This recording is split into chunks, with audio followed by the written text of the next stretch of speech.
వాక్యం జ్ఞాపకం చేసుకున్నాం.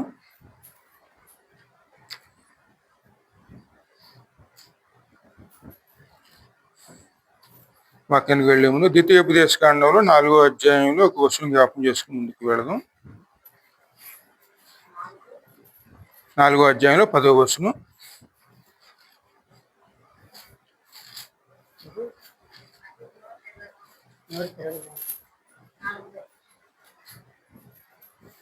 నీవు హోరేబులో నీ దేవుడైన యెహోవా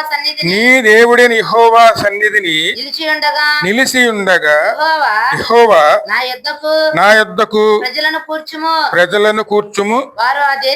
వారు ఆ దేశం మీద బ్రతుకు దినములన్నీయు నాకు భయపడ నేర్చుకుని తమ పిల్లలకు నేర్పునట్లు వారికి నా మాటలు వినిపించదనని ఆయన నాతో చెప్పిన దినమును గూర్చి వారికి తెలుపుము. ఈ మాట ఎవరు చెప్తున్నారు? మోసేకి ప్రభు ఆజ్ఞాపిస్తున్నారు. ఇక్కడ మనం ఎప్పుడు జ్ఞాపకం చేసుకోవాలి, దేవుని మాటలు వినాలండి. దాని సన్నిధానంలో మనకి ప్రభు ఏం చెప్తా ఉన్నారు? ఆయన ఇచ్చే దేశములో మనం జీవించినట్లు మన బ్రతుకు దినములన్నీ కూడా దేవుడు అంటే భయభక్తులు ఆయన యొద్ద నుంచి నేర్చుకునే విధంగా ఆయన చెప్తున్న ప్రతి మాటని మనం విని అది గ్రహించుకుని మనం వినటమే కాకుండా మన పిల్లలకు కూడా దేవుని యందు భయభక్తులు నేర్పించుకునే వారునే ఉండాలండి. అది క్రమం. ఆ క్రమములో ఎప్పుడైతే ఏ కుటుంబం అయితే నిలిచి ఉంటుందో ఆత్మీయంగా దేవునిలో బలమైన కుటుంబంగా మారుతుంది. అటువంటి వారి కోసమే ప్రభు ఎదురు చూస్తున్నారన్నమాట. ఇది ఖచ్చితంగాను విధి కట్టడనే. ఇది దేవుని నమ్ముకున్నామంటే ఏదో వచ్చి వెళ్ళే అన్న కాదండి. అందుకు కూడా మనకి కొన్ని కట్టడలు ఉంటాయి, ఒక విధులు ఉంటాయి. దేవుని ఆశీర్వాదాలు పొందుకోవాలన్నా, దేవుని ద్వారా మనం ముందుకు వెళ్ళాలన్నా, దేవుడు మనకు తోడై ఉండాలన్నా కొన్నిటికి మనం లోబడాలి. మన ఇష్టానుసారంగా చేస్తే ఎంత మాత్రం మనం దానికి యోగ్యులుగా ఉండవండి. యోగ్యులుగా ఉండాలంటే దేవుడు చెప్పిన మాటలకి లోబడాలి. ఆయన ఇచ్చిన ఆజ్ఞలకు కూడా మనం లోబడి విధులకు కట్టడలకు లోబడితే ఈ ఐగుప్తులో ఉన్నటువంటి రోగములు ఏ రోగము కూడా మీ వద్దు మీకు రానివ్వను అనే వాగ్దానం కూడా నిర్గమాకాండం 15వ అధ్యాయంలో స్పష్టంగా మనకు కనపడుతుంది. మరి ఈ లోకంలో ఎన్ని రకాల రోగాలు ఉన్నాయి? 15వ అధ్యాయంలో 25-26 వచనాలు స్పష్టంగా ఉంటుంది చూడండి. అతడు అంతటి యెహోవా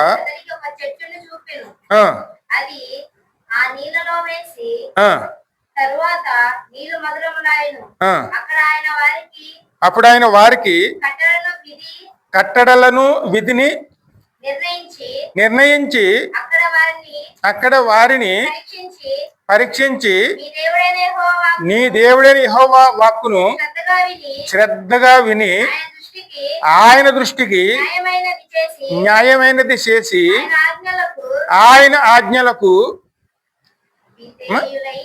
విధేయులై ఆయన కట్టడలన్నిటినీ అనుసరించి నడిచిన ఎడల నేను ఐగుప్తీయులకు కలగజేసిన రోగములలో ఏదియు మీకు రానీయను. హల్లెలూయా. ఇది దేవుడు ఇచ్చినటువంటి ఆశీర్వాదం అండి, ఆజ్ఞ. మనకి విధులు లేవు, కట్టడలు లేవు, ఎలా ఉన్నా పర్వాలేదు, అది అలా అనుకోవటం ఖచ్చితంగా పొరపాటేనండి. లోకంలోంచి మనం దేవుని యొద్దకి, దేవుని చేతిలోకి వచ్చాం. మనం ఆయన ద్వారా జీవించే వారమే ఉండాలండి. అందుకే కొన్ని దేవుడు ఇచ్చిన విధులు ఉంటాయి. మొట్టమొదటి మనం దేవుని మందిరాన్ని చక్కగా ఉపయోగించుకుని ఇక్కడ జీవించిన కాలం అంతా మనం దేవుని భయభక్తులు దేవుని యొక్క నేర్చుకుంటూ మనం వాటిని మన పిల్లలకు నేర్పుకుంటూ వారిని కూడా దేవునిలో పెరిగే విధంగా, దేవుని ఆశీర్వాదాలకి వారసులు అయ్యే విధంగా మనం వారిని ఇక్కడ తీర్చిదిద్దేవారునే ఉండాలని, అది బాధ్యత. విధులు ఉంటాయి, బాధ్యతలు ఉంటాయి, కట్టడలు ఉంటాయి, దేవుని ఆజ్ఞలు ఉంటాయి. వీటికి లోబడ్డామనుకోండి, ఆయన మనకు తోడై ఉంటాడు, అన్ని విధాలుగా ఆయన తోడై ఉంటాడు. ఆయన ఆత్మ మనలో ఉంటుంది, ఆయన వాక్యం మనలో ఉంటుంది. ఆ వాక్యము ఆత్మ మనల్ని నడిపిస్తూ పరిశుద్ధులుగా మనల్ని పరలోకాన్ని చేరుస్తుందండి. ఇక్కడ బ్రతుకు దినములన్నీ ఏదో ఒక రోజు 2 రోజులు కాదండి. ఇక్కడ పిల్లలు కానీ పెద్దవాళ్ళు కానీ అది వేరే విధం ఏమి లేదు, అందరికీ వర్తిస్తుంది. ఇప్పుడు మన క్రమంలో ఉండాలి, క్రమాన్ని తప్పకూడదండి. ఇప్పుడు ఒక క్రమంలో ఉన్నామనుకోండి, ఏదైనా సరే, ఆహారం భోజనం చేస్తున్నప్పుడు అయినా సరే, ఆత్మీయ జీవితాలైనా సరే, లోకానుసార జీవితాలైనా సరే, ఒక క్రమంలో కనుక మనం ఉంటే అన్నిటిలో కూడా ఆశీర్వాదకరం ఉంటామని, అన్ని విషయాల్లోనండి. ఎందుకంటే భోజనం అయినా సరే చూడండి, ఇష్టానుసారం క్రమం తప్పి భోజనాలు చేస్తే ఏమవుతుంది? నా ఇష్టం, నేను ఎప్పుడైనా తింటానంటే తింటే ఏమవుతుందండి? కొద్ది రోజుల్లోనే ఎంతో పనికి రాకుండా పోతామండి. ఆత్మీయ జీవితం కూడా అంతే, క్రమం తప్పకూడదు. దేవుడిచ్చే విధులు ఉంటాయి, కట్టడలు ఉంటాయి, బాధ్యతలు ఉంటాయి. అన్నిటిలో కూడా మనం దేవుని యందు భయభక్తులు దేవుని యొక్క నేర్చుకోవాలి, లోకంలో కాదండి. మనం లోకంలో నేర్చుకోవడానికి వెళ్తే మనకి ఎటువంటివి ఉండవండి. లోకానుసారమైన భయభక్తులే నేర్చుకుంటాం, కానీ నిజమైనటువంటి దేవుని యందు భయభక్తులు మనం నేర్చుకోవాలంటే ఎక్కడ నేర్చుకోవాలి? దేవుని సన్నిధానంలోనే. అది ఆయన నేర్పాలి మనకి.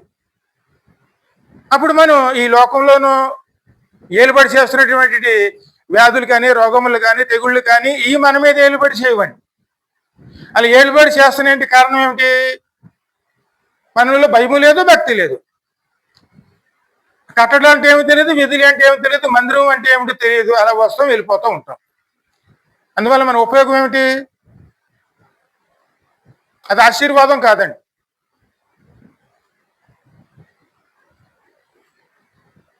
మరి ఇక్కడ మన ఒకళ్ళకైనా ఉన్నాయి అన్నీ దేవుడు అందరికీ ఇచ్చాడండి. అంటే ఇక్కడ ఆయన పేరు చెప్పుకుని బతుకుతున్నటువంటి మనకి ఇచ్చాడు, మనల్ని పరిపాలించడానికి ఉన్నటువంటి నాయకులకి ఇచ్చాడు, అందరికీ ఇచ్చాడండి. ఈరోజు మన సొలొమోను మహారాజ్ జీవితంలోనూ ఇంకో కొన్ని విషయాలు మనం జ్ఞాపం చేసుకుందాం. మరి ఆయన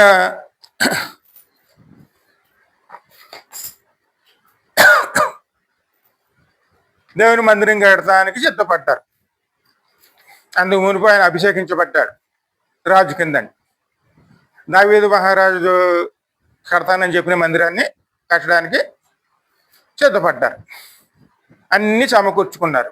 అందుకు మునిపే దావీదు మహారాజే బంగారాలు కానీ, వెండిలు కానీ, ఇత్తడి కానీ, కలప కానీ అనేకమై అన్ని సమకూర్చి సిద్ధపరిచారండి. అవన్నీ సిద్ధపరిచిన తర్వాత తాను కూడాను మందిరం కట్టడానికి ఆయన పనిచేస్తూ ఉన్నారు. పనిచేస్తూ ఉన్నప్పుడు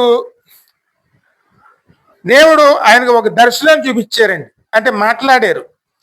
ఏం మాట్లాడారు అనేది ఏమిటంటే, మొదటి రాజుల గ్రంథంలో 6వ అధ్యాయంలోను స్పష్టంగా ఉంటుంది. 11 నుంచి 13 వరకు చదవమ్మా. 11 నుంచి 13 వస్తున్నారు. ఈ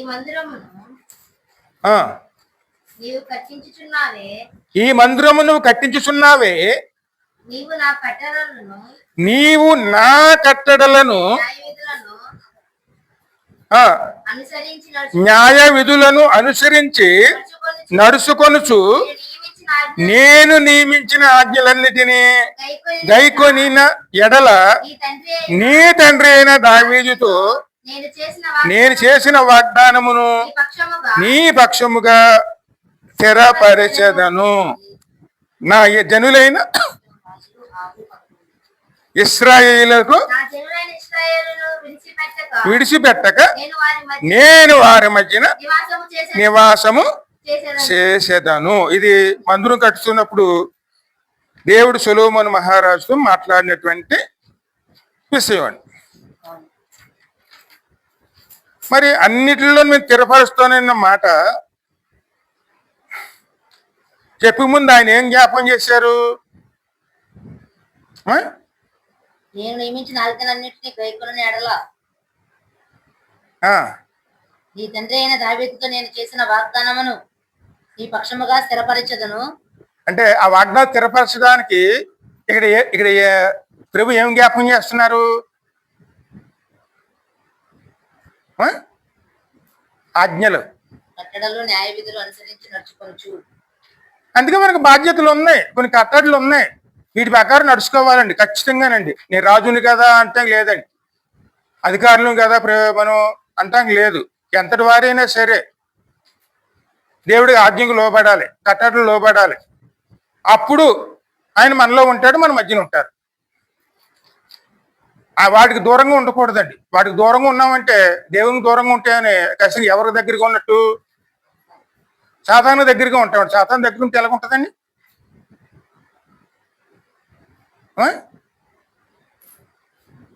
ఎందుకంటే సాతాన క్రియలు ఎలా ఉంటామో తెలుసు కదండి.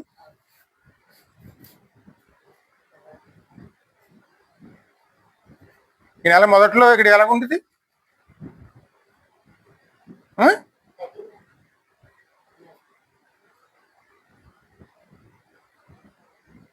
అందుకే సాతానికి ఎక్కడ ఉండాలి? మనం దూరంగా ఉండాలి. అందుకోసం మనం ఖచ్చితంగా దేవుని విధులకి కట్టడలకి లోబడేవారమే ఉండాలండి. మనకి స్వస్థత అయినా సరే, చీకటి ప్రభావం లేకుండా ఉండాలన్నా సరే, దేనికైనా సరే అక్కడ కంచె ఎలాగుంటుందంటే, దేవుని యందు భయభక్తులను విధులు కట్టడలకు లోబడితేనే అవి మన మీద వెలుబడి చేయవండి. వాటికి లోబడకుండా మనం అన్నీ బాగోవాలనుకుంటే అది అత్యాశ అవుతుంది. ఇది దేవుడు ఇచ్చాడు ఆజ్ఞ. అయ్యా నువ్వు మందిరం కడుతున్నావు కాబట్టి నేను ఆశీర్విస్తానని చెప్తలేదండి. నీ గుణాలు, నీ ప్రవర్తనలు, నీ తలంపులు, నీ హృదయం అన్నీ కూడా దేవుని నా ఆజ్ఞకు లోబడి, నా విధులకు లోబడి, నా కట్టలకు లోబడి నువ్వు జీవిస్తే ఖచ్చితంగా నిన్ను నేను ఆశీర్వదిస్తాను అంటున్నారు. అది మనందరికీ వర్తిస్తుంది. మనం ఎంత సేవ చేస్తున్నాం అనేది కాదండి, ఎంతగా మనం ఆరాధిస్తున్నాం అని కాదు. మన హృదయం ఎలాగుంది, మన గుణాలు ఎలాగున్నాయి, మన ప్రవర్తన ఎలాగుంది, దాన్ని బట్టి దేవుని ఆశీర్వాదం ఉంటుంది. కానీ మనం చేస్తున్న పనిని బట్టి కాదండి. అవును, దేవుని పని చేస్తున్నాం, దేవుడు సంతోషిస్తాడు. కానీ సంతోషించినా సరే మన హృదయం సరిగ్గా లేకపోతే అది ఖచ్చితంగా ఎలాగుంటుంది?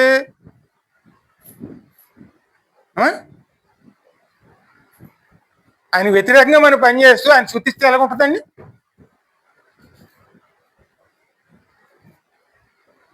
అది ఎంత మాత్రం కూడా ఆమోదయోగ్యంగా ఉండదండి.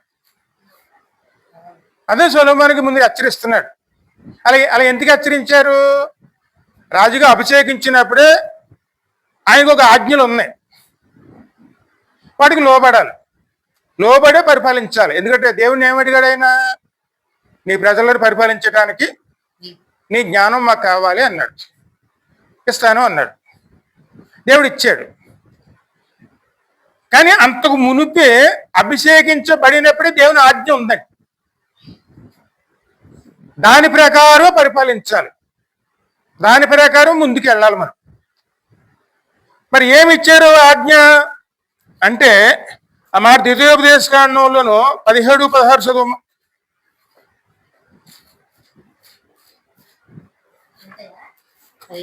17వ అధ్యాయం 16వ వచనం కానించి.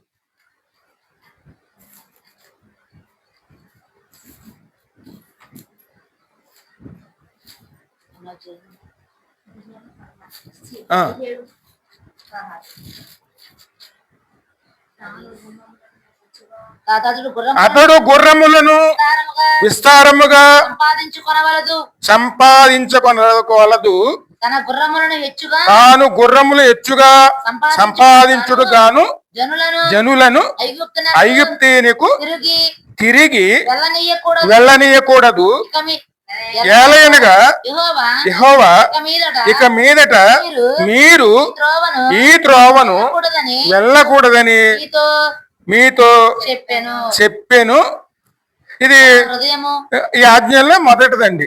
ఎందుకంటే గుర్రములు అంటే ఏమిటి?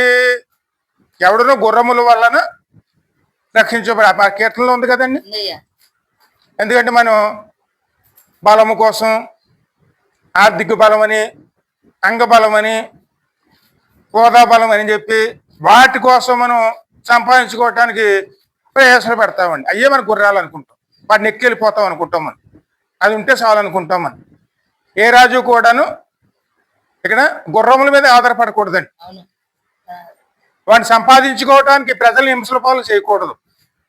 అంటే వాళ్ళ సౌకర్యాల కోసం ప్రజల్ని హింసించకూడదు. అంటే పన్నులేసి,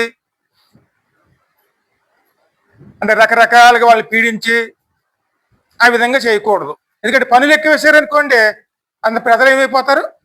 అవి కట్టడానికి నీతిగా సంపాదించుకుంటే సరిపోవని చెప్పి మళ్ళీని లోకానుసార మార్గంలోకి వెళ్ళిపోయి వాళ్ళు అందులోనూ డబ్బు సంపాదించిన పరిస్థితులు వస్తాయండి. మళ్ళీ ఐగుప్తులోకి వెళ్ళిపోవాలి వాళ్ళు, అంటే బానిసత్వంలోకి వెళ్ళిపోవాలి, పాపంలోకి వెళ్ళిపోవాలి. అలా వెళ్ళిపోవడానికి కారణం ఎవరు అవుతారు? ఆ రాజే అవుతాడు. కాబట్టి వాళ్ళు అలా వెళ్లకుండా ఉండటం కోసం నువ్వు గుర్రములను సంపాదించుకోకూడదు. ఇది ఆజ్ఞ. ఇంకా ముందుకెళ్ళము. సంపాదించుకున్న వాళ్ళదు తన గుర్రములను హెచ్చుగా సంపాదించుటకు గాను జనులకు ఐగుప్తునకు తిరిగి వెళ్ళనీయకూడదు. ఎలయనగా యెహోవా ఇక మీదట మీరు ఈ త్రోవని వెళ్ళకూడదని మీతో చెప్పాను.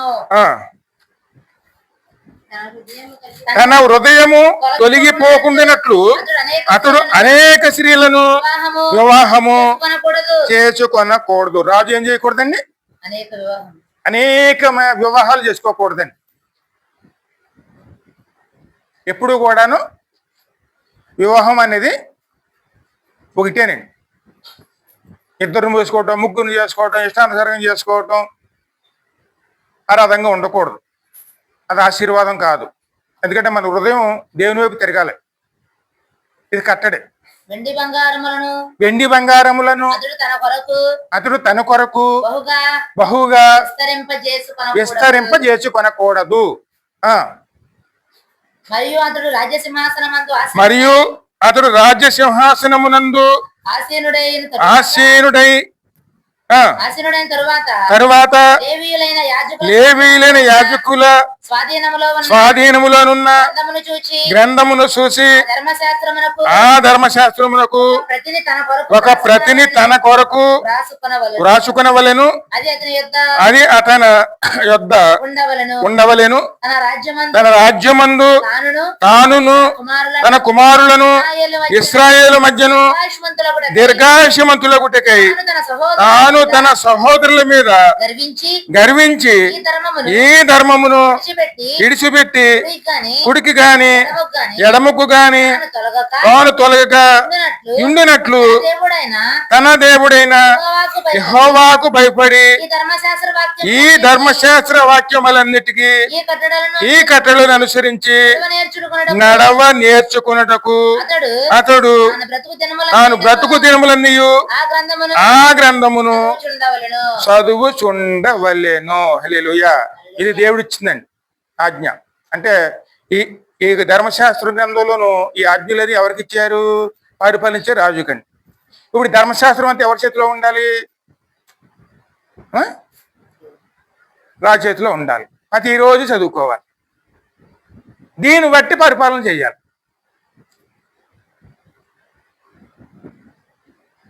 ఇక్కడ ప్రాముఖ్యంగా ఇచ్చిన ఆజ్ఞలన్నీ 4 ఆజ్ఞలే. ఇప్పుడు గుర్రములు సంపాదించుకోకూడదు, పెళ్లిళ్ళు చేసుకోకూడదు, ఏకంగాను బంగారాలు సంపాదించుకోకూడదు, ధర్మశాస్త్ర గ్రంథాన్ని దానికోసం రాసుకోవాలి, దాన్ని ప్రతిరోజు జ్ఞానం చేసుకోవాలి. ఈ ఆజ్ఞలు వీటిలో స్థిరంగా ఉండాలి. అప్పుడు కుడికి కానీ ఎడమ కానీ తిరగడు. రాజుకే కాదండి, మన అందరికీ వర్తిస్తుంది. వీటిల్లో మనం దేని తప్పినా సరే దేవునితో ఉన్న సంబంధాన్ని కోల్పోతాం. అప్పుడు ఇవన్నీ మనకి విగ్రహాలు అయిపోతాయి.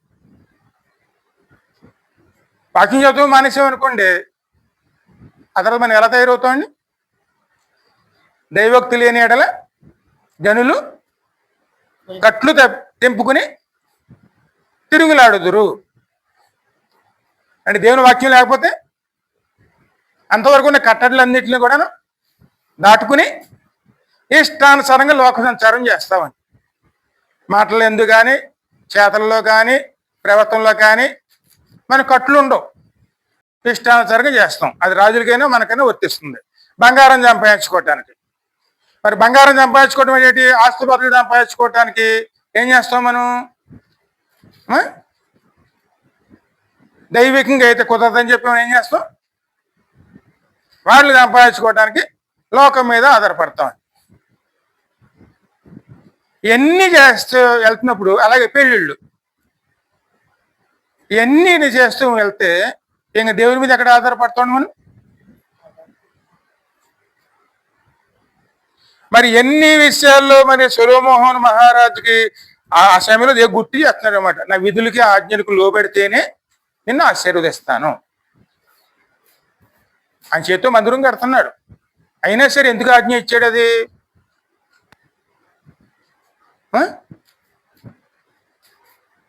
మనం ఎన్నెన్నో మంచి పనులు చేస్తాం, అని దేవుడు చెప్పిన పనులను చేస్తున్నాం. కానీ మన గుణం ఎలాగుంది?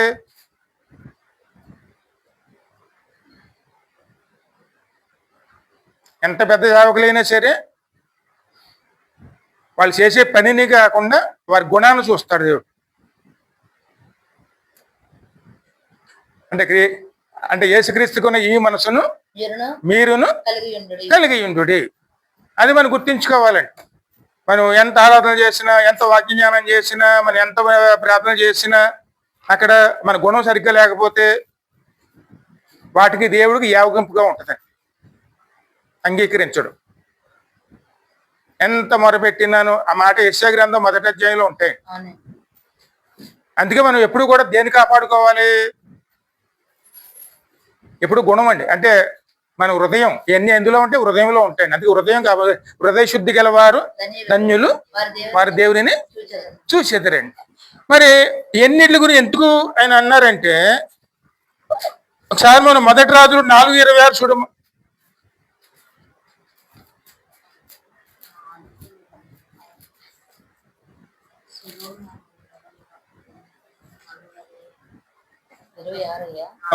సొలొమోను రథములను 40,000 గుర్రపు శాలలను, రౌతులకు 12,000 గుర్రములను ఉండెను.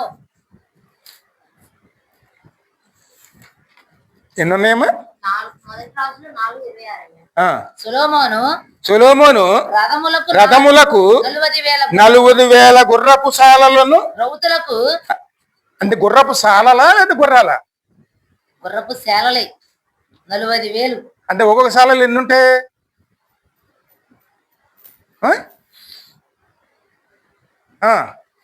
రౌతులకు 12,000 గుర్రములు, రౌతులకు 12,000 గుర్రములను ఉండెను. మరియు రాజైన సొలొమోను భోజనం బల్ల యొద్దకును మోసుకున్న వారందరికీ ఏమీ తక్కువ కాకుండా అధికారులో ఒకడు తాను నియమించబడిన మాసమును బట్టి ఆహారమును సంగ్రహమును చేయుచు వచ్చాను. మరియు గుర్రములతో పాటు పశువులను ఉన్న ఆయా స్థలములకు ప్రతి వాడును తనకు చేయబడిన నిర్ణయం చొప్పున యావులను గడ్డిని తెప్పించి ఉండేను. ఇప్పుడు దేన్ని సంపాదించుకున్నాడండి? పట్టుబడి ఆజ్ఞ ఏంటి? సేవ సేవ సేవ అని వస్తాం. వచ్చిన తర్వాత మనం ఏం చేస్తాం? మొదట్లో బాగానే ఉంటుంది, కానీ ఆ తర్వాత 10 రూపాయల కానికేమో 100 రూపాయలు అవుద్ది, 100 రూపాయల కానికేమో 500 అవుద్ది. ఆ తర్వాత 1000 మీదకి వెళ్ళిపోతుంది. ఆ తర్వాత దొరకమన్నా దొరకరాడు. అయ్యా మా అయ్యగారు దొరకరయ్యా, మామూలుగా అయితే కుదరదు. ఒకసారి ఈ కానుకల మందిరంలో కూటమి పెట్టిస్తే మంచి పేరున్న పాస్టర్ గారు,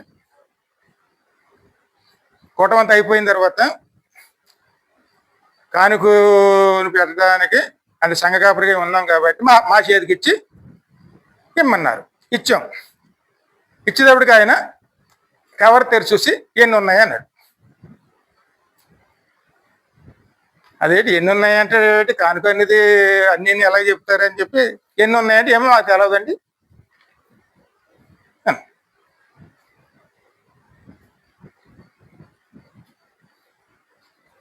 అంటే అక్కడ ఏం చూస్తున్నారు?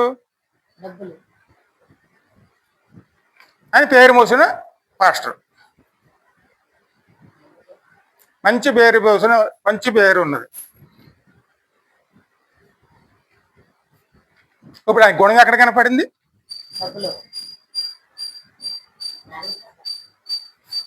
పేరు పోసినట్టు బ్రాహ్మణ పాస్టర్ గారు అని.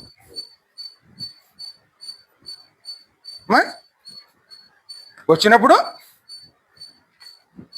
ఉన్న విధం ఏమిటి? దేవుళ్ళు బలపడిన తర్వాత ఉన్న విధం ఏమిటి? మన పనినిగా చూడండి, గుణాన్ని చూస్తాడు.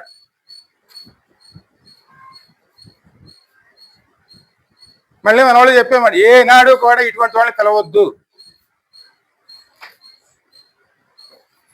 ఇటువంటి వాళ్ళు మనకు అవసరం లేదు,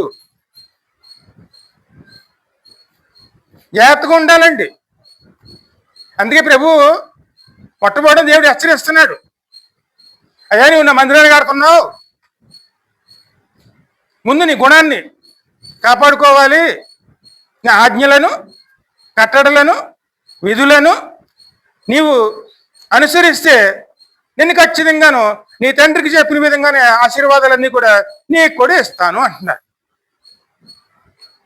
మరి దేవుని ఆశీర్వాదాలు మనకి రావాలంటే మనలో ఏముండాలి? ఏటిని కాపాడుకోవాలి మనం?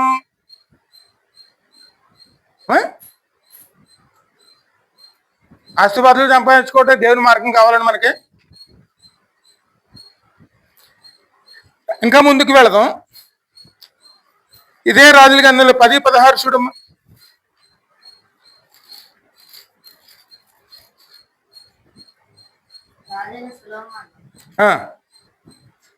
సుత్తితో కొట్టిన బంగారముతో అలుగులు గల 200 డాళ్లను చేయించెను. ఎంతమ్మా? 200 డాళ్లను చేయించాను. 600 తులముల ఎత్తు బంగారం ఉండేను. 600 తులముల ఎత్తు బంగారము మరియు సుత్తితో కొట్టిన బంగారముతో 300 కేడెములు చేయించెను.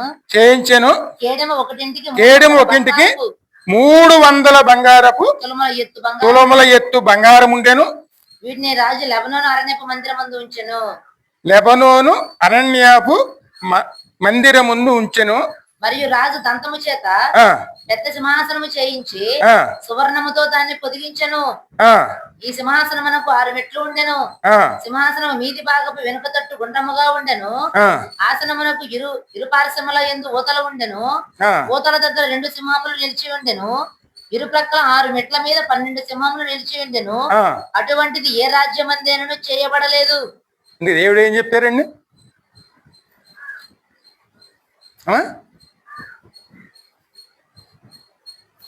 అని చెప్పింది ఏంటి? ఇప్పుడు ఏం చేస్తున్నది ఏమిటి? బంగారమే బంగారం, ఎక్కడ చూసిన టన్నుల కొలది వచ్చేస్తుందండి.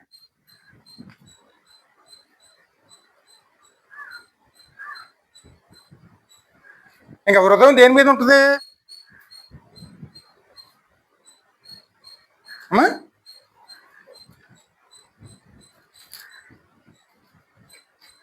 ఇంకా ముందుకు వెళితే ఇదే రాజుల గ్రంథం 10:26 నుంచి 28 చదువు.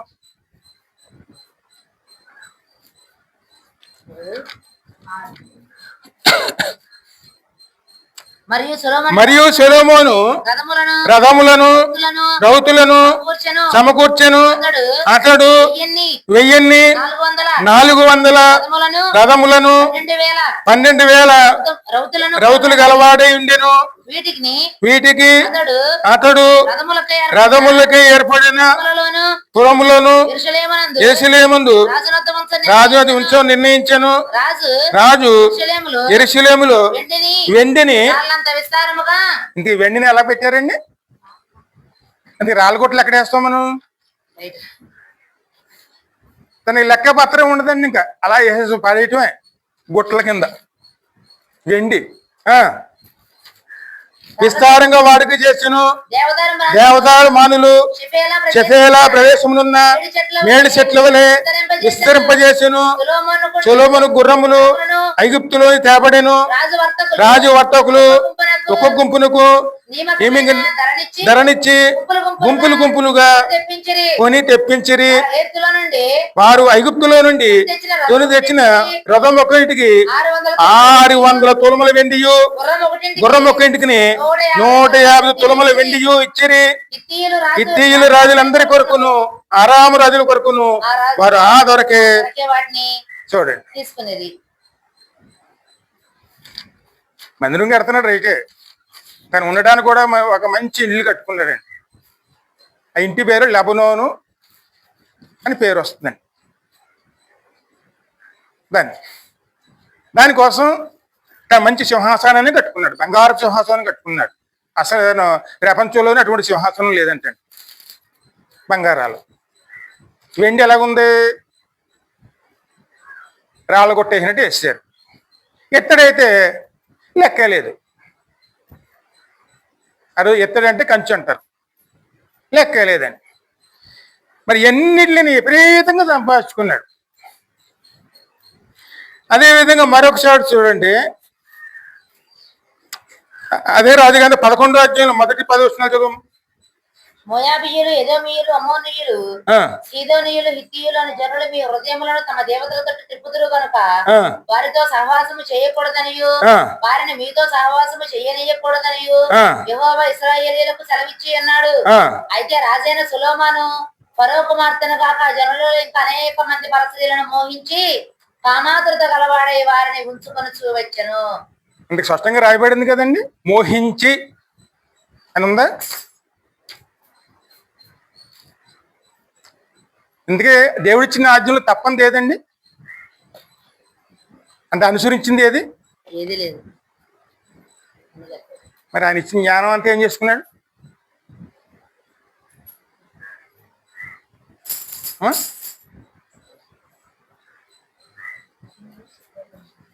ఆ జీవితం అంతా కూడా మనకు గుర్తిస్తున్నాడు. అన్ని చేస్తున్నాం అనుకుంటాం, అన్నిట్లో మనం బాగున్నాం అనుకుంటాం, కానీ దేవుడు పరిశీలన చేస్తే అవి ఎలా కనపడతాయి? అందుకే మన నీతి క్రియలు ఎలాగుంటాయండి? మురికి గుడ్డలండి. మన నీతిగానే కనపడతాయి, కానీ దేవుని దృష్టిలో ఎలాగుంటాయండి? మురికి గుడ్డలు.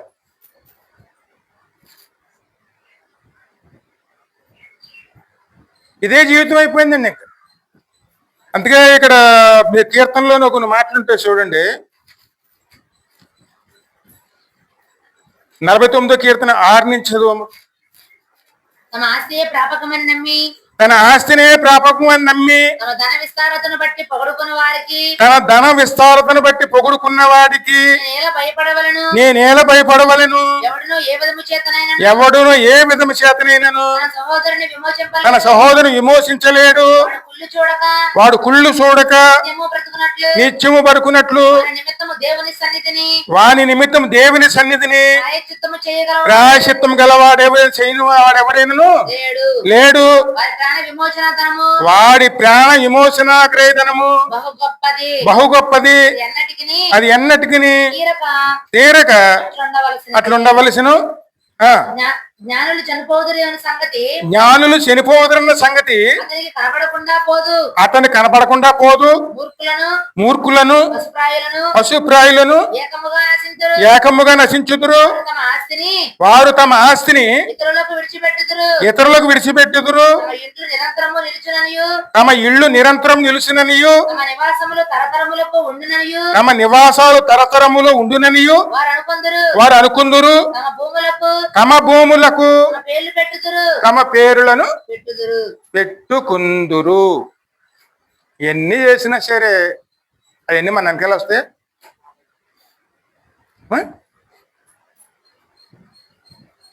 ఇంకా 11వ వచనం కూడా చదువు. మూర్ఖులను పశుప్రాయులను ఏకముగా నశింతురు, వారు తమ ఆస్తిని ఇతరులకు విడిచిపెట్టుదురు, తమ ఇండ్లు నిరంతరము నిలిచిననియు తమ నివాసములు తరతరములకు ఉండిననియు వారు అనుకుందురు, తమ భూములకు తమ పేర్లు పెట్టుదురు, ఘనత వహించిన వాడైనను మనుషుడు నిల్వజాలుడు. ఉంటారా? మా చిన్నప్పుడు మీకు తెలిసే ఉండదు, ఎంఎం కీరవాణి తెలుసు కదండి. వాళ్ళ నాన్నగారు శివదత్త గారు వీళ్ళందరూ కూడాను, వాళ్ళ దగ్గర 11 మంది వాళ్ళందరూ కలిసి ఉండేవారు. వాళ్ళ పొలాలు దగ్గర 500 ఎకరాలు ఉంటుంది. అందులో కొన్ని పొలాలు పేర్లు పెట్టేవారు. అక్కడ దగ్గర 100 ఎకరాల పైన ఉన్న దానికి పెద్ద పొలం అనేవారు. అలాగే అదేవిధంగా మరొక చోట ఇంకో పొలం ఉందండి, ఆ పొలానికి బంగారు పొలం అనేవారు.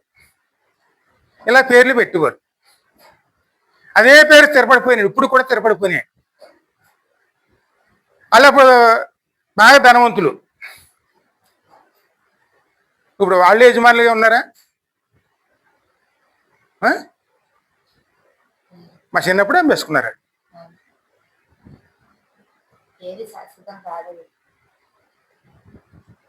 అంతగా ఎందుకు దేవుని దగ్గర నిర్దోషులుగా మారాలంటే అది మన ధనం సరిపోతుందండి? మన సంపాదించుకుని ధనాన్ని పనిచేస్తుందా? అంటే మన పాపంలో విడిపించబడాలంటే ఇక్కడ మన పేరు పశ్చాత్తలు పనిచేస్తే, కానీ మనం ఏం చేస్తాం? వేరే వాళ్ళ కింద అంటే అవి ఎందుకు పనికిరాని సంపాదించిన వాళ్ళు ఏమంటామండి?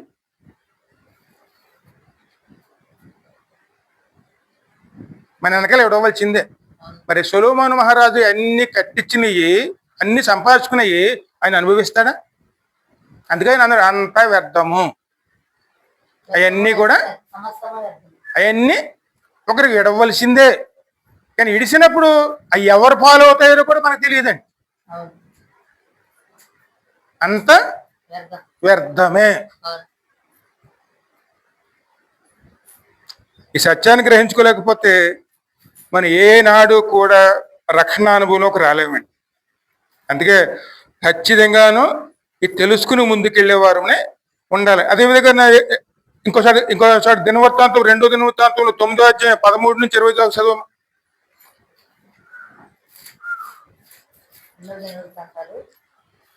9:13. గంధవర్గములను అమ్ము వర్తకులను ఇతర వర్తకులను కొనివచ్చు బంగారము కాక సొలొమోనుకు ఏటేటా వచ్చు బంగారము 1332 మనుగుల ఎత్తు. ఎంతమ్మా ఏటేటాను? ఏటేటా వచ్చు బంగారము 1332 మనుగుల ఎత్తు. అంటే ప్రతి సంవత్సరం అలా వచ్చి పడుతుంటే ఇట్లే అది పెద్ద కొండలా మారిపోతుంది. అరబీ దేశపు రాజులందరూ దేశాధిపతులను సొలొమోను వద్దకు బంగారమును వెండికి తీసుకుని వచ్చిరి. రాజైన సొలొమోను సాగగొట్టిన బంగారముతో అలుగులు గల 200 డాళ్లను చేయించెను. ఒక్కొక్క డాలునకు 600 తులముల బంగారము పెట్టెను. మరియు సాగగొట్టిన బంగారముతో 300 కేడములను చేయించెను. ఒక్కొక్క కేడమునకు 300 తులముల బంగారము పట్టెను. వాటిని రాజు లెబనోను అరణ్యపు నగరునందు ఉంచెను. లెబనోను అరణ్యపు చూడండి, అవన్నీ తన ఇంట్లో పెట్టుకున్నాడు. అవును, అవన్నీ మనకు అవసరమా? మరి ఎన్ని కోసం ప్రయాసపడి సంపాదించుకుంటున్నప్పుడు తన మనసు దేవుని మీద ఎలాగుంటుంది?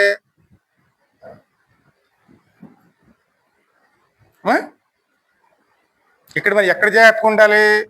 అందుకే ఒక సేవకుడు అంటే ఒక అతను ప్రార్థన చేసిన ప్రార్థన ఒకసారి జ్ఞాపకం చేసుకుంటే అసలు మనం ఏ విధంగా ఉండాలనేది కూడా అర్థమవుతుంది.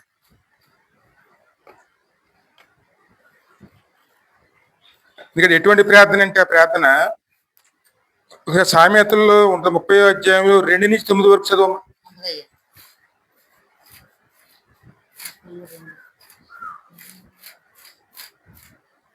నిశ్చయముగా మనుషులలో నా వంటి పశుప్రాయుడు లేడు. నరులకున్న వివేచన నాకు లేదు. నేను జ్ఞానాభ్యాసము చేసుకున్న వాడును కాదు. పరిశుద్ధ దేవుని గురించిన జ్ఞానము పొందలేదు. పరిశుద్ధ జ్ఞానము పొందుకున్న దేవుని గురించి జ్ఞానము లేదు. ఆకాశమునకెక్కి మరలా దిగిన వాడెవడు? తన పిడికిళ్లతో గాలిని పట్టుకున్న వాడెవడు? నీళ్లు మూట కట్టిన వాడెవడు? భూమి యొక్క దిక్కులన్నిటిని స్థాపించిన వాడెవడు? ఆయన పేరేమో, ఆయన కుమారుని పేరేమో నీకు తెలిసి ఉన్నదా? దేవుని మాటలని కుటుంబ పెట్టబడినవి. ఆయన ఆశ్రయించిన వారికి ఆయన కేడము, ఆయన మాటలతో ఏమీ చేర్చకము. ఆయన నిన్ను గద్దించినేమో అప్పుడు నీవు అబద్ధికుడు వగుదువు. దేవా, నేను నీతో 2 మనవులు చేసుకొనుచున్నా. 2 మనవులు అంటే ఏమిటి? ప్రార్థన. నేను చనిపోక ముందు వాటిని నాకు అనుగ్రహించము. వ్యర్థమైన వాటిని అబద్ధములను నాకు దూరముగా ఉంచుము. దేనికి దూరంగా ఉండాలి? వ్యర్థమైన వాటిని అబద్ధములను నాకు దూరముగా ఉంచుము. ఇందుకు మనం ఏం అడుగుతామండి?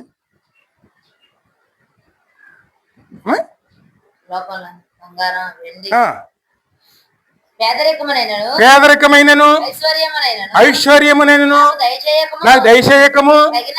తగినంత ఆహారము నాకు అనుగ్రహించుము. ఎందుకంటే పేదరికము వద్దు, అలాగని చెప్పి ధనవంతుడుగా ఉండడం వద్దు, ఐశ్వర్యము వద్దు. ఏ రోజుకి ఆహారము ఆ రోజే నాకు దయచేయి. తగినంత ఆహారం నాకు అనుగ్రహించము. ఎక్కువైందనుకో నేను కడుపు నిండిన వాడిని నిన్ను విసర్జించి యెహోవా ఎవడని అందునేమో. ధనం ఎక్కువైతే ఏమవుతుంది?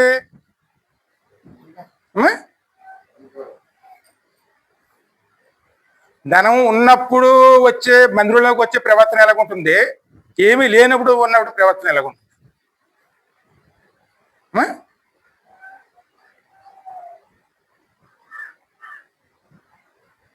వాళ్ళ ప్రవర్తన కాదండి, వాళ్ళు వచ్చిన మన ప్రవర్తన కూడా మారిపోతుంది.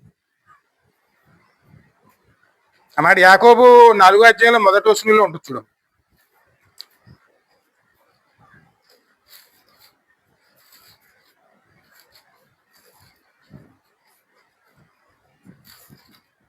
మీలో యుద్ధములను పోరాటములను దేవుని నుండి కలుగుచున్నవి. మీ అవయములలో పోరాడు మీ భోగత్తుల నుండియే కదా.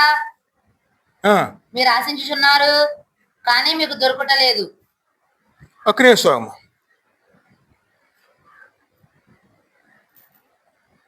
5వ అధ్యాయం.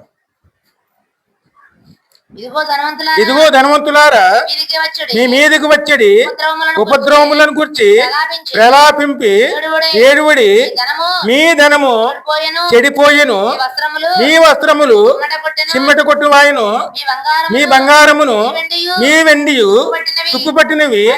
వాటి తుప్పు మీ మీద సాక్ష్యంగా ఉండి అగ్నివలే మీ శరీరములను తినివేయను. అంత్య దినములందు ధనము కూర్చుకుంటారు. ఇదిగో మీ చేలు కోసిన పనివారికి ఇక మీరు మోసముగా బిగపట్టిన కూలి మొరపెట్టుచున్నది. మీ కోత వారి కేకలు సైన్యముల అధిపతి యెహోవా యొక్క చెవులలో చొచ్చి ఉన్నవి. మీరు భూమి మీద సుఖముగా జీవించి భోగాసక్తులై వద దినమునందు మీ హృదయములను పోషించుకుంటేరి. ఏది మర్చిపోయారు వారు? దేని మర్చిపోయారు వారు? ప్రార్థనలు మర్చిపోయారండి. చేస్తాం నామకార్థం, భయము ఉండదు, భక్తి ఉండదండి. చేస్తాం, ప్రార్థన చేస్తాం, వాక్య జ్ఞానం చేస్తాం, భయము ఉండదు, భక్తి ఉండదు. అందుకే మొట్టమొదటి ఇచ్చిన ఆజ్ఞలు ఏమి ఇస్తున్నారు ఆయన? రాజుగా చేసిన తర్వాత అక్కడ దేన్ని చేసేసుకోవద్దన్నారు? గుర్రాలు, గుర్రాలు సంపాదించుకోకు, బంగారాలు సంపాదించుకోకు, అనేక వివాహాలు చేసుకోకు, ధర్మశాస్త్రాన్ని పాటించు, నీ ధర్మశాస్త్రం చేతిలో పెట్టుకో, నీ ఇంట్లో పెట్టుకో, నీ చేతితో రాసుకో, ప్రతిరోజు జ్ఞానం చేయి. అప్పుడు నువ్వు కుడువు కానీ అదేవిధంగా ఎడమ కానీ తిరగకుండా తొట్టిల్లకుండా ఉంటావు. నువ్వు అప్పుడు చిరకాలం నువ్వు నా ప్రజలను పరిపాలించేవాడిగా ఉంటావా? ఇది మనం జ్ఞాపకం చేసుకోవాలి. ఎప్పుడు దేవుని ఆశీర్వాదాలు నిలవాలంటే దేవుడిచ్చిన ఆజ్ఞలు మనం ఎప్పుడు జ్ఞాపకం చేసుకోవాలి. ధనం కాదండి. అంత్యకాలంలో ధనం కూర్చుకున్నామంటే ఇంకా మన మనసు దేని మీద ఉంటుంది?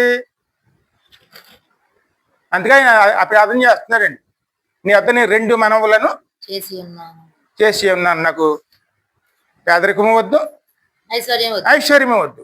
ఏ రోజు ఆహారం ఆ రోజు దయచేయము. ఎక్కువైన ఎడల నువ్వు ఎవడవో అని నేను అందునేమో, ఒకవేళ తక్కువైన ఎడల నేను దొంగతనం చేసి నీకు అవమానం తెత్తునేమో. నాకు ఎక్కువ వద్దు, తక్కువ వద్దు. ఏ రోజు ఆహారం ఆ రోజు. మరి ఏసే మనకి నేర్పిన ప్రార్థనలు ఏమున్నది? ఏ రోజు ఆహారం ఆ రోజు మాకు అనుగ్రహింపము. ఆ ప్రార్థన పట్టించుకుంటాం? ఇందుకు మన చింతలన్నీ దేని మీద ఉంటాయండి? సంపాదించుకోవడం. దేవుని ఆజ్ఞల మీద మన మనసు నిలిస్తే సమస్తము కూడా ఆయన ద్వారా సమకూరుతాయి. అందుకే మొదట నా నీతిని నా రాజ్యమును వెదుకుడి, అప్పుడు అన్నీ మీకు అనుగ్రహించు. దేవుని నీతిని దేవుని రాజ్యముని అది మనం సంపాదించుకునే వారమే ఉండాలి. అందుకే దేవులో నిలవాలి. మరి ఎన్ని కట్టాడు బాగానే ఉంది, అన్ని సంపాదించుకుంటూ బాగానే ఉంది. కానీ మందిరం కట్టినప్పుడు ఆయన ఏం చేశాడంటే, ఆయన దేవుడు మొట్టమొదటి కానాన్ని ఇచ్చినప్పుడు ఆ ప్రజల వంశాలు బట్టి ఊళ్ళన్నీ విభజించి ఒక్కొక్కరికి కొన్ని ఊళ్ళు ఇచ్చాడండి. దేవుడు ఇచ్చింది అంత ఆశీర్వాదమే. ఈ మందిరం కట్టినప్పుడు అక్కడ విగ్రహాల రాజు అయినటువంటి రాజు మీద ఆధారపడి ఆయన సహాయం తీసుకుని మందిరం కట్టడానికి పూనుకున్నాడండి. ఆ మాటలు మీరు చదవాలంటే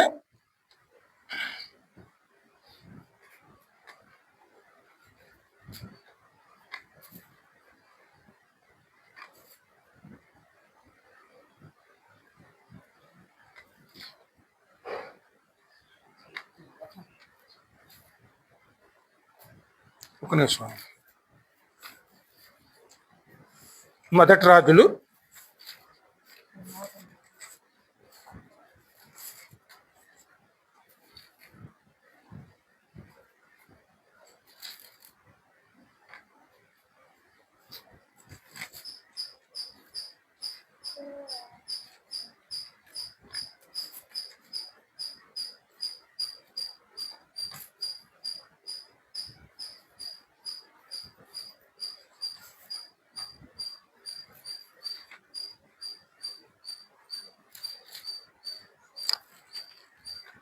9వ అధ్యాయంలో 10 నుంచి 13 చదువు. సొలొమోను యెహోవా మందిరమును రాజనగరును ఈ రెండింటిని 20 సంవత్సరములలోగా కట్టించెను. అతడు పని ముగించిన తరువాత తూరు రాజైన హీరాము సొలొమోను కోరినంత మట్టుకు దేవదారు మ్రాణులను, సరళ వృక్షపు మ్రాణులను, బంగారమును అతనికి ఇచ్చి ఉన్నందున సొలొమోను గలిలయ దేశమందున్న 20 పట్టణములను హీరాముకు అప్పగించెను.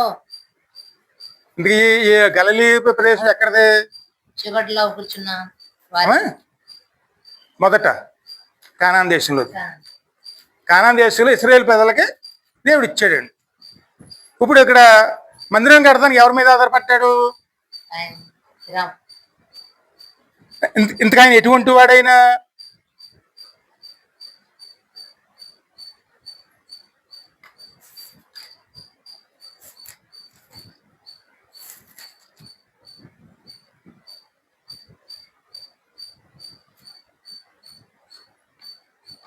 ఐదో అధ్యాయంలో ఉంటున్నాం.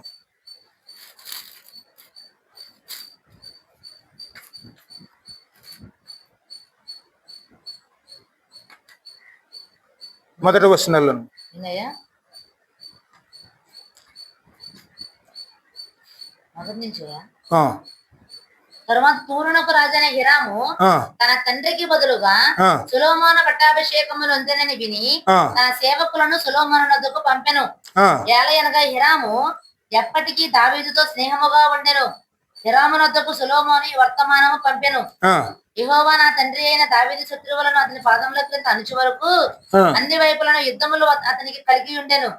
తన దేవుడైన యెహోవా నామఘనతకు అతడు మందిరము కట్టింప వీలు లేకపోయిన సంగతిని వెరుగుదువు. ఇప్పుడు శత్రువు ఒకడును లేకుండా అపాయమేమీ కలగకుండాను నా దేవుడైన యెహోవా నలుదిశలను నాకు ఈ తురు రాజు ఎవరు? విగ్రహాలకు సంబంధించిన రాజు. అవును. ఆ ప్రజలందరూ విగ్రహాలకు సంబంధించిన పూజలు అన్య రాజులు, అన్య ప్రజలు. వీళ్ళని తీసుకెళ్లి వాళ్ళు తాకట్టెట్టేశాడు. మన దేవుని పనులు చేద్దామని చెప్పి దేవుడిచ్చిన వాటిని అన్యులకు తాకట్టేడితే ఎలాగుంటది?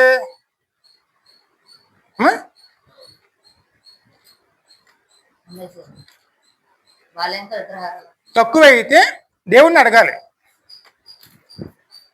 అలా కాకుండా తాకట్టేస్తే ఆ తాకట్టెట్టినైనా సరే వాళ్ళు ఎలా చూసారు అంటే అమ్మ 9వ అధ్యాయంలోనే ఉంటుంది చూడండి.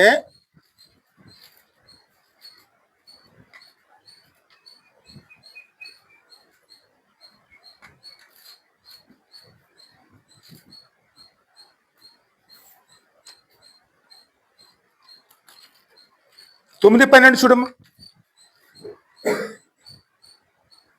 హిరాము సొలొమోను తనకిచ్చిన పట్టణములను చూచుటకు తూరు నుండి రాగా అతని దృష్టికి అనుకూలమైనగా కనబడలేదు కనుక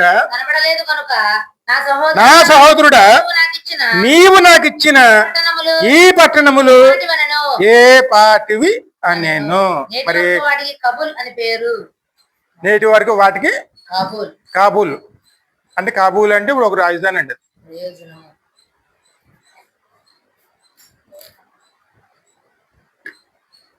ఈ రాజధాని ఎక్కడ ఉంటుంది? అరేబియా దేశాల్లో ఉంటుంది.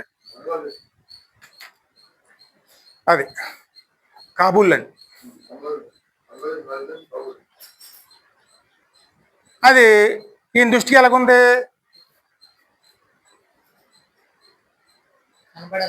పనికిరాదు.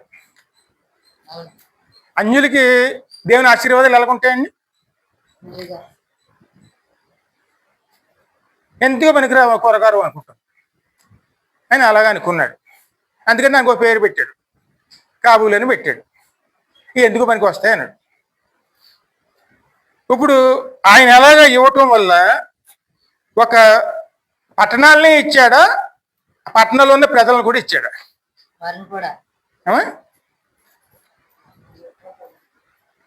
ఆ పట్టణాలు ఇచ్చేస్తున్నామంటే అందులో ప్రజలు, ఆ ప్రజలు ఎవరు? ప్రజలు ఎవరు?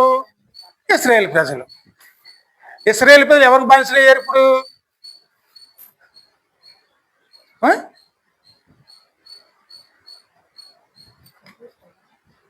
దేవుడు ఆజ్ఞ ఇచ్చాడండి, ఇశ్రాయేలు ప్రజలు ఎవరికి బానిసలుగా ఇవ్వకూడదని.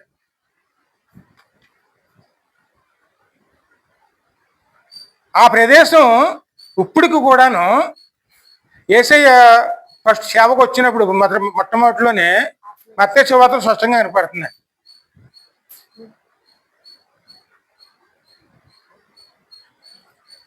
ఆ విధంగా ఇచ్చాడు. ఇచ్చిన తర్వాత దాని గురించి మనం చదవాలంటే మీకు స్పష్టంగా ఉంటుంది చూడండి. ఆమోసు గ్రంథంలో 1వ అధ్యాయం 9వ వచనం చూడమ్మా.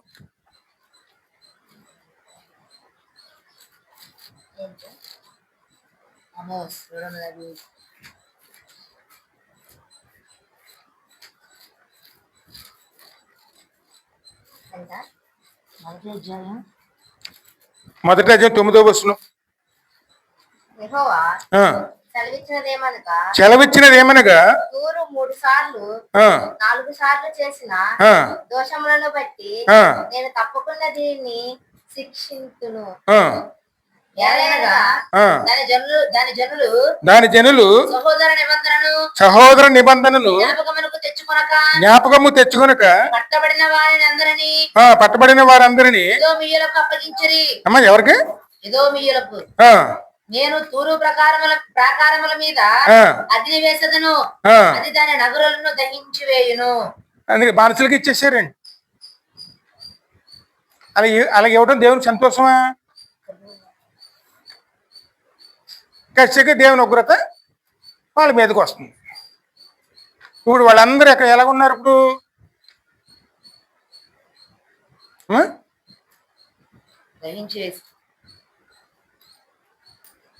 మరి మత్తయి సువార్తలో 4వ అధ్యాయం చూడు, 4:15-16.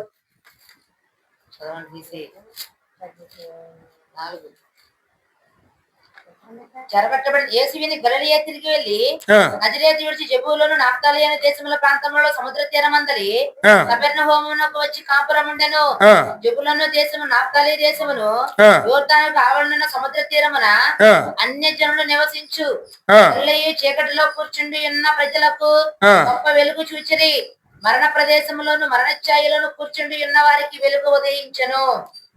మరి ఈ మందిరం కడతానికి అని చెప్పి మందిరముకి దాన్ని ఉండటానికి కట్టుకోవడానికి పెద్ద భవనాన్ని కట్టుకోవటానికి, ఆ భవనం పేరు లెబనోను అనేటువంటి పెద్ద పెద్ద భవనం కట్టుకోవటానికి ఆయన 20 పట్టణాలని అలాగా ఇచ్చేసి ఇప్పుడు వీళ్ళందరూ అన్యులుగా మార్చేసి ఇప్పుడు అందరూ ఎక్కడ కూర్చున్నారు?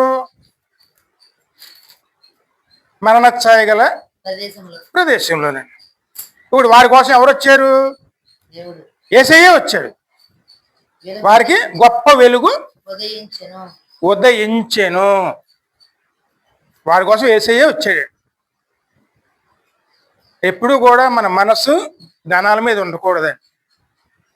దేవుడు ఏమిచ్చినా సరే అది యోగ్యమైంది, పవిత్రమైంది, అది తాకట్లు పెట్టకూడదు. ఇప్పుడు కూడా మన హృదయం ఎప్పుడు కూడాను దేవాలయంగా ఉండాలండి. ఆస్తుల మీద, బంగారాల మీద, డబ్బుల మీద మన మనసు ఉండకూడదండి. ఈ హృదయంలో ఎవరు ఉండాలి? ఇప్పుడు దేవుని ఆలయంగా ఉండాలండి. అప్పుడు దేవుని ఏలుబడిలో ఉందనుకోండి, అదే మనకి ఆశీర్వాదకరంగా. ఆ మాటలో మీరు చదవాలంటే 1 కొరింథీ 3:16 చదవము.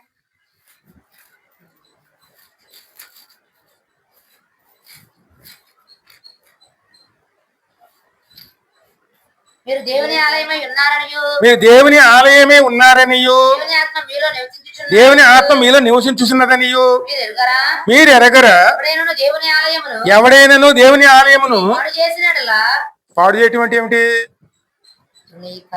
కట్టుకోవాల్సిన అయితే కట్టుకోకుండా ఇష్టానుసారంగా కట్టుకుంటే దేవుని వాణిని పాడు చేయను. అంటే కొన్ని విషయాలు సంపాదించుకోవడానికి లోకం మీద ఆధారపడి మన హృదయాన్ని కట్టుకోవటం అని.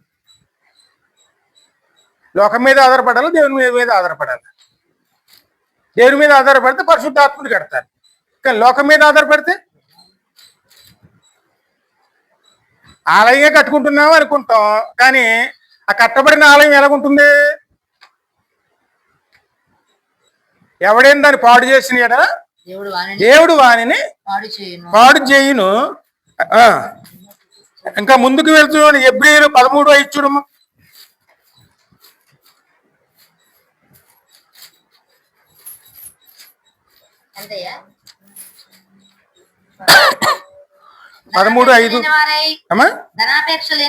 ధనాపేక్ష లేని వారై మీకు కలిగిన వాటితో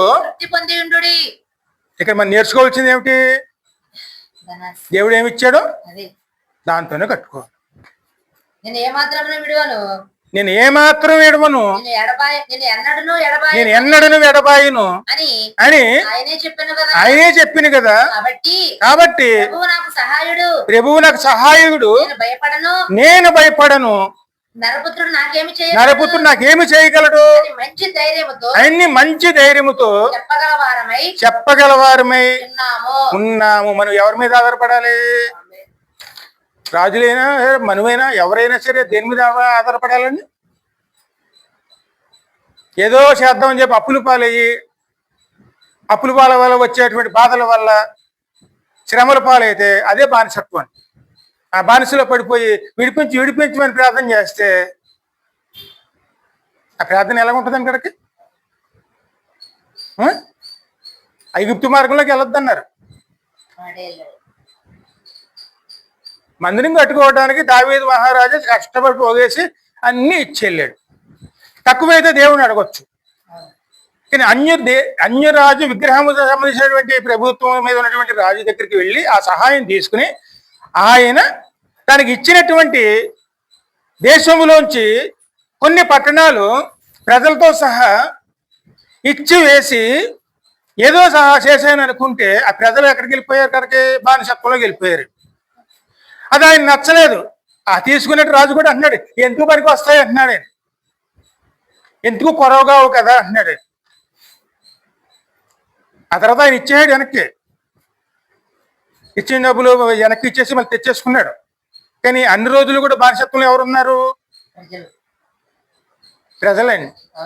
మనం కనుక అప్పులు చేసి అవి కట్టుకోవాలని ప్రయాసపడితే మనము మన పిల్లలు అవి తీరే వరకు కూడా బానిస బతుకు బతకాలండి.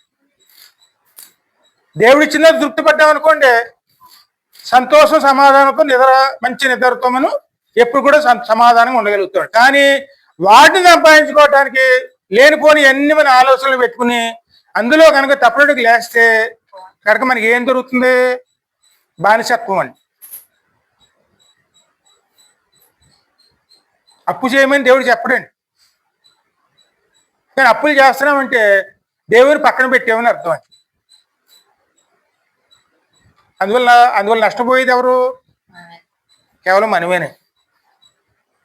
ఇంకా ఆయన గురించి తెలుసుకోవాలనుకుంటే ఇదే మొదటి రాజులు 9:10.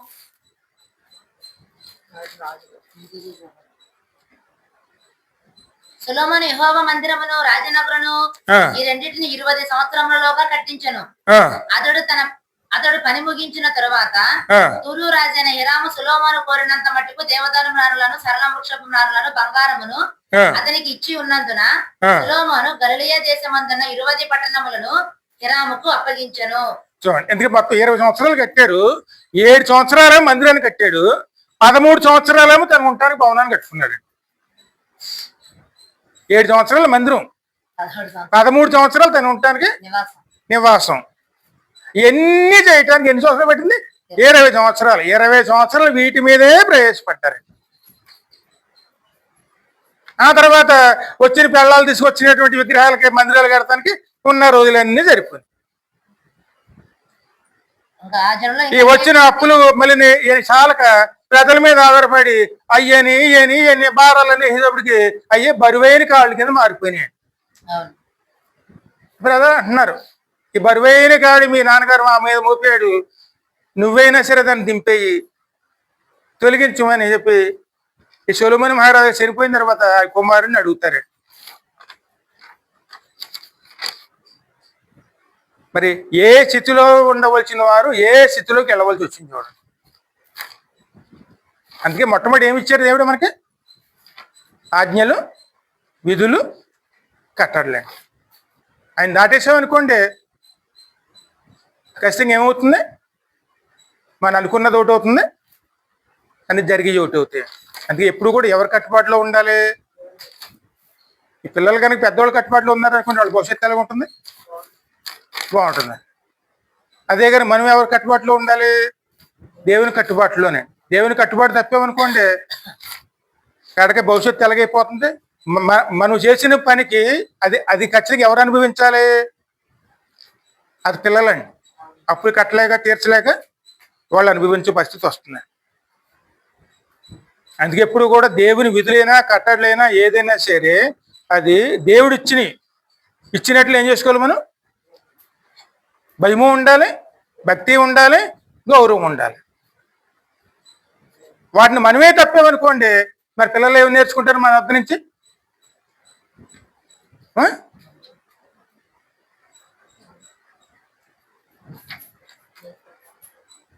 పిల్లలకు నేర్పకపోతే, ఈరోజు మన పిల్లలు నేర్పకపోతే ఆ పిల్లలకు లోకం ఏమి నేర్పుతుంది?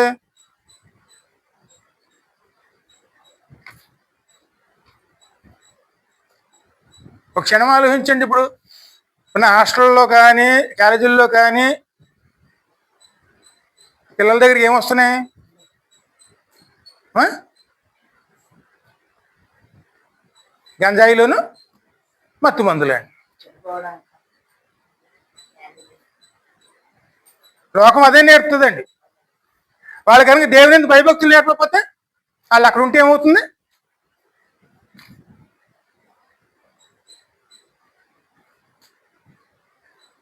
అందుకే దేవుడు ముందుగానే చెప్పారే, మీరు వినండి, మీరు నేర్చుకోండి, నేర్చుకున్న దాన్ని మీ పిల్లలకి నేర్పండి.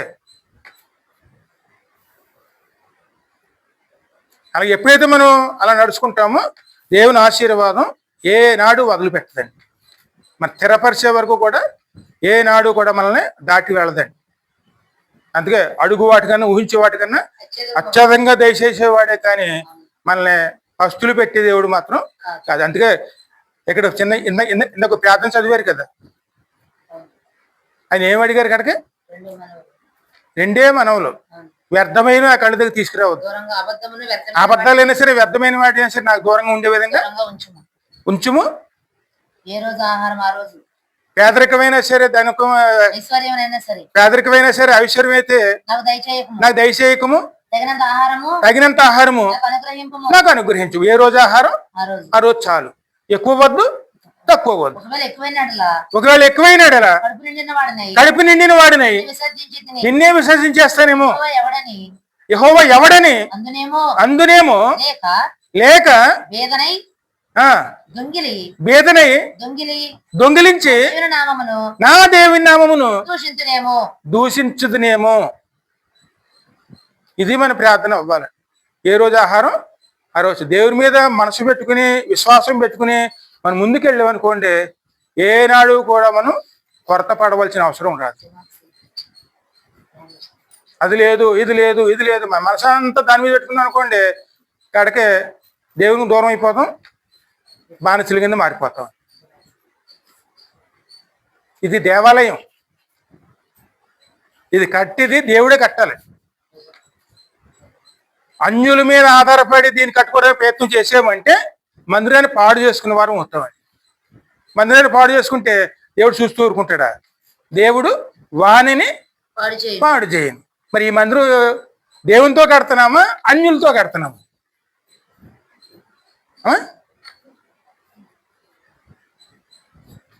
ఇది దేవుడే కట్టాలి అంటే ఆయన మీద ఆధారపడాలి. మరి లోకం మీద ఆధారపడితే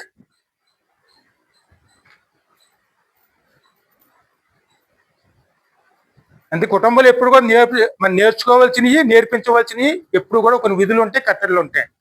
వాటికి లోబడితే ఖచ్చితంగా అదే ప్రార్థనా గృహం కింద మారుతుంది. చిన్న ప్రార్థన చేసుకుందాం.